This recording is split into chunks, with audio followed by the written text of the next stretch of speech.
Hello, so thank you for coming. I am Ben, still, as described a moment ago. I'm going to talk to you about this thing here, Looking for a Handsome Carpenter, which is a presentation about bias in large language models. This is something that I wrote while I was studying at University of Oxford as part of Ox AI, that's the university's AI society, with these great people. So it's not just me that has produced this research. Now, if I can ask you for a second to close your eyes. So keep them closed. And I've got the ridiculous thing with, there's a slide that I made for the moment where I've asked you to close your eyes, which makes complete sense. So if you can imagine, please, a man and his son are in a terrible car accident. The father dies at the scene, and the son is rushed to hospital. At the hospital, the doctor looks at the boy and exclaims, "I can't operate on this boy. He is my son." How can this be? Hands up, shout out. The doctor is his mother, that's one guess. Others, please? Other guesses? Okay, all right, that is the most typical answer to this problem. Yeah, the doctor is his mother. One thing that I find quite interesting in this, though, is the first time I heard this story, I was at an event by a community with women like me, talking about things like bias in AI. And my thought was, the boy has two fathers, which is partly my difficulty in thinking, okay, doctor can be a woman, but also it kind of raises a second thing of doctor is mother kind of has a bias as well towards heteronormative relationships. It is possible that the boy has two fathers. But yes, correct answer, we're kind of getting stuck because we associate doctor with man and nurse with woman, which is a problem. Anyone want to give a second guess as to why you might have found it difficult to think doctor is mother at the end of this? So the second part of this, I think, at least personally, is when we read through this, essentially it really directs us that way. We have a man and his son are in a terrible car accident. The father dies in the scene and the son is rushed to hospital. So we have sort of over and over, and operate on this boy, and he is my son. Over and over, we have this repetition of male-coded words, which kind of gets into that like linguistic relativity, like the closeness or the availability of more male-like things in that become a problem for us. And these are two things which this research investigates. What it's going to be looking at is, can we measure bias in large language models? And what type of effect will this have downstream?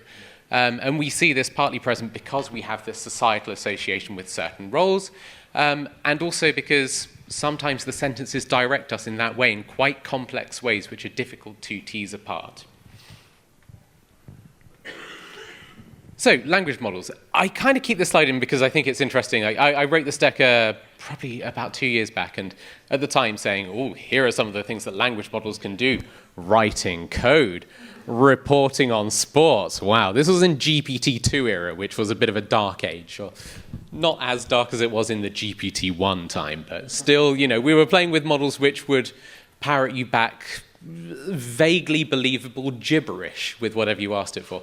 Not really what we have today. Of course, GPT 4.4001 or other competitors do exist, are doing massively more than what we saw back then. But what we did in this experiment was use GPT-2 to write job adverts. The reason we were doing that is it's a sort of highly impactful downstream task. It's something which most of us engage with in our lives, that we will look for a job, we will see job ads, and the effect that that has is our livelihood and, you know, certain impact as well on, say, our social circles, people that we'll meet. So a high impact thing. And we were looking to see how gender bias in particular would manifest in those job ads. So we were looking out for these types of harms. So these types here, representational harms, is how we would describe, do feel free to come in, how we would describe people in a certain way which might be harmful, say derogatory terms, or describing one group as being really good and the other as being average, or something else, something which involves how we're depicting. Allocational harms is how different things we might consider to be goods in society are given to different people. In this instance, we mean jobs, and it may be slightly indirect in this, in that, you know, a job ad isn't giving someone a job. However, if it's written in a way which very clearly appeals to one group of people more than others, what you end up with is sort of slightly downstream an allocational issue involved in that. So methodology. What we were doing here was creating a whole lot of job ads for a relatively small group of jobs and trying to see if we could measure whether or not they were biased. We couldn't, of course, do this for every single job which exists in the world. So we down selected based on these criteria. So we've got one of prevalence. We're saying, how common is this job in the UK? We did this based on some data from the ONS, looking at employment statistics, which jobs have the highest number of people in there. Relevance, then. You get some jobs which are quite prevalent, but not really relevant to a job ad. Sounds weird, but if you think of something like a CEO, that may not be the most common job in the world, but it is somewhat common. A lot of people do work in those types of roles. You don't tend to see job ads for CEOs. That will probably be dealt with more of a LinkedIn message or someone who has built their own business and becomes the CEO because they're the owner. So we don't want things like that in there. And a certain level of which are the most biased. And these, for us, it was based on looking at levels of bias in the job data, but you can imagine these sensibly. One that we've described is already quite clearly in that sort of male biasness of doctors, but other roles which you might expect to see similar levels of gender bias in. And then we had to determine, how do we measure gender bias in text? And this is really quite a non-trivial question. We found that there were 5 different peer-reviewed, so sort of academically respected, well-regarded metrics that exist for this, and collapsed them down into one single measure. It's using something called principal component analysis. Not really my bag, but I was told that's how we did it. But there are different things that we can see within text, which, some being sensible, you've got things like gender-coded words, things which will be more appealing to men, more appealing to women, and other things like presence of superlatives, so bigger, greater, faster, stronger tends to be more appealing to men. You've got ones which are much more difficult to make computational, so things like connotation frames within a sentence. So who is doing what to who and what is the power dynamic within that sentence? It is possible to measure that in an automated way. It's not easy to do so.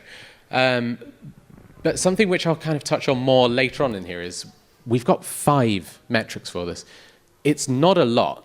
And some of you might have been thinking as well, I'm saying, male or female biased, and thinking, what about all other things that we would consider in here? What about non-binary considerations? Quite right, yeah. Answer is, we've only got 5 measures for this. If we try to look at non-binary, there are no measures. If we start to then say, okay, but you're looking at gender bias, why aren't you looking at age bias, racial bias? Well, some of these things we understand. Things like racial bias or age bias are well codified within law, but our understanding of how that translates into language is little to none. We may have some ideas of coded word lists, but comparatively little.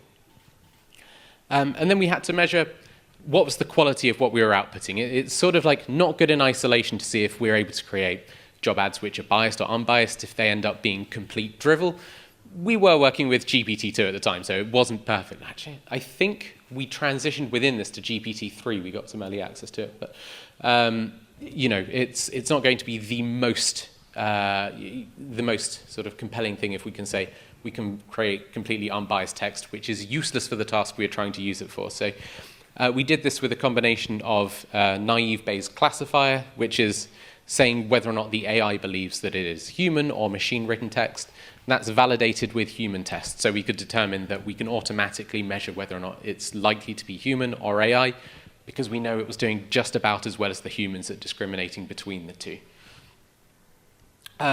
So experimental conditions. We created these ads, and what we wanted to first do was create a baseline. So a baseline for how biased are ads in the real world, but also how biased are ads if we just go straight into the model and ask it to output something. That is, I think, at the time it wasn't quite so common, but now we really expect we can go up to ChatGPT and ask it to do something and expect a broadly coherent output across a vast, a large variety of domains. It does, after all, it's generative pre-trained transformer.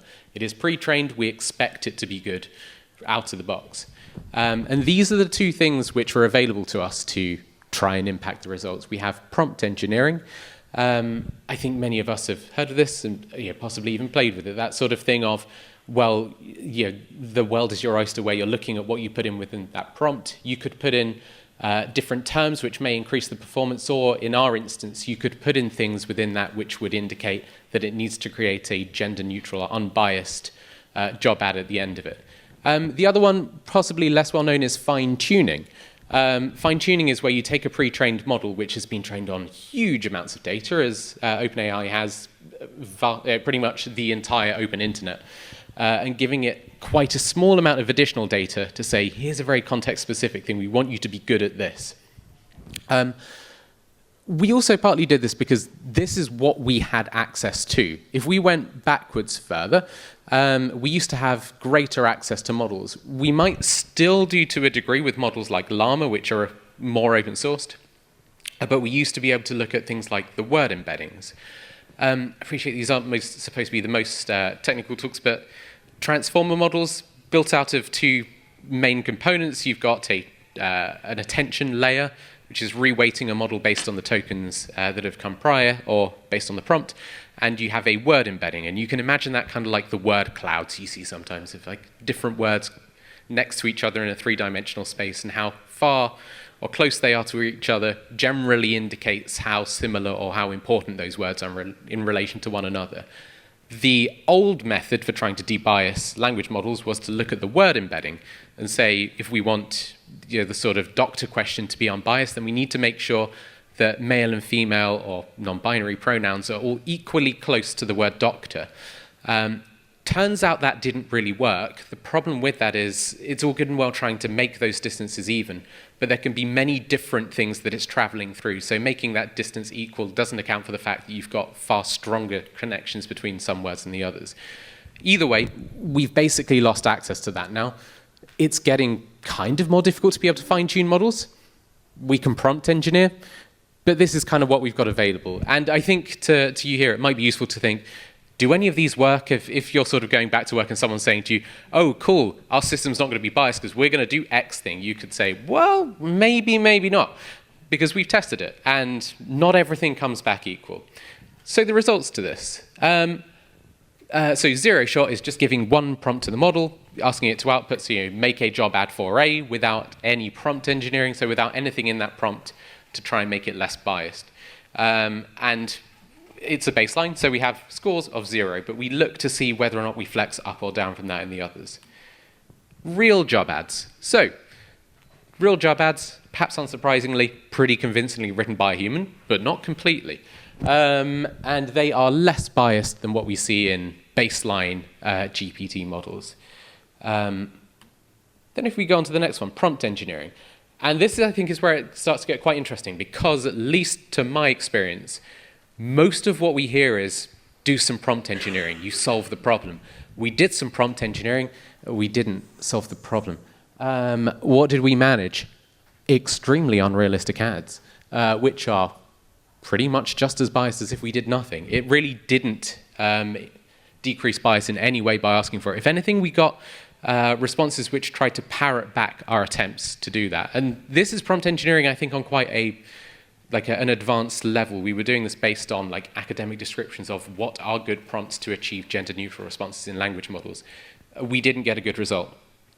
Fine-tuning. So we've got two categories for this. First is fine-tuning on all the data we had. So we scraped several thousand ads for each of the, I think it was 15 jobs that we were looking at. So we had 5 male biased, 5 female biased, 5 neutral. So training on several thousand ads for each of them, we found that we got a significantly less biased result. So we see minus 17.1, significantly more realistic, close to as realistic as we got with real-world ads. But then there's a final condition we experimented with in here. So we filtered the data based on the classifier that we'd created for high, middle, low bias ads, and we found we decreased bias a whole lot more. You might think that's pretty expected because, well, we're using less biased data to train the model. But the kind of less expected thing is that we actually made it way more realistic. So it was close to as realistic as a human-written ad when we were using low-biased data. What I would tend to say as a hypothesis behind that is the low-biased ads were created by people who cared more. So they were creating both less biased ads and higher quality ads, so better data, less biased data. But that's sort of as the headline finding. If you are finding yourself in a work situation where you're using a language model for something and people say, oh, we need to make sure it's not biased, don't trust prompt engineering as a way to address that. Fine-tuning is something that you should look into. It won't be something which is quite so easy to access. Typically within these, anyone who's working with this as a developer will have access to this sort of things, but you have to pay a little bit more money and have a data set that you're able to fine-tune based on. That's not necessarily trivial. In our sense, like I say, we selected gender bias because we were better able to measure gender bias in the data. If we couldn't do that, we'd be stuck at trying to find low bias data. And I don't want to set up a false sort of expectation of anyone to be able to do that. So sort of conclusions here. We can achieve bias mitigation without access to a word embedding. And as I said earlier, access to word embeddings didn't really help us anyway. Prompt engineering is ineffective at reducing bias, also doesn't create high quality outputs. But the best thing you can do is fine tune based on low bias data. It tends to be that if it's low bias, it is higher quality data. If you are interested in downloading the paper, you can scan this QR code. Don't feel beholden to it. But, I'll skip ahead. No. So, a little bit more on this. So, wider framing. So this is what we did. Like, it sounds all good and grand when you talk about these things, but it's like a super limited thing. When I've seen these pictures before of like, how do you contribute when you try to research something? It's like you've got this whole body of human research, and then you manage to move 1 pixel in your life's work. So how we contributed, we created this composite metric for gender bias in text. But, it kind of sits within this whole thing. So we're sitting here as this little character, and yes, Gen AI, I think this was mid-journey with a lot of zooming out. But so we're kind of there looking at gender bias within text, but we're not then considering, as I was saying before, we've got all different things we might want to consider: age bias or a disability bias or a racial bias. Our paper has done little to nothing to look into those areas. And I did, following on from this, look to see what we could do. And there's very little there, very little that would allow us to measure different types of bias in a text modality. And then we kind of consider further out, well, we're only looking at one thing, which is sort of fairness, representation. But what about misinformation, autonomy, malicious use? This sort of doesn't push in any of these fields, even within that text area where we're looking at, can we quantify misinformation in text? It doesn't look at different types of modality. Text seems to be the most explored one, but then do we know how this represents itself into audio representation, image, video? And sure, there are ways that we might be able to get around this. Sometimes you could collapse audio down into text if you're doing a sort of speech-to-text type thing, but there might be things you lose in that. Particularly in things like video, there are things that we might be able to understand by, say, looking at still frames of images, but there could be something which is a bias based on how people are acting, their sort of particular movements within there. Multimodal, even worse. Multimodal is describing AIs that work with more than one modality, and there's very little research in those areas. So, calling out to another organization, DeepMind published this a paper, a precise title I think was Socio-Technical Evaluations for Generative AI Models, or was it language models? Either way, this was one of the findings that they had within there. And you see how heavily skewed what we have is. We've got kind of a lot of things which are looking at how we have measures for the text modality, and within that, that sort of top teal blue one is looking at that representation and toxicity in text. They have also got a Google Sheets where you can look at all the different measures, and you find most of them are about gender representations in text. So we're kind of not spreading ourselves. I think I've fallen for the same trap as we look at the thing which is the low-hanging fruit and build on that great existing body of research without trying to deal with, okay, how do we look at, a misinformation harm in video where nothing exists at all. Sorry. And then even where we look into that, those different things are all considering the capability of AI models, not how humans interact with them or a more wide systemic harm. So that sort of big bar is 90% of this huge purple area here. So we've got very poor coverage in these areas. So it's a tricky area. Hopefully this presentation gives you a bit of an idea about how you might tackle one particular bias issue within something which we're often using today. But it's difficult. We've all got a lot of work to do to try and understand how we encounter all of the problems. And when we do publish these things and try to say that, oh, this is ethical, this is responsible, it's tricky. We have to do a lot of monitoring and not expect that things are going to be perfect at the outset.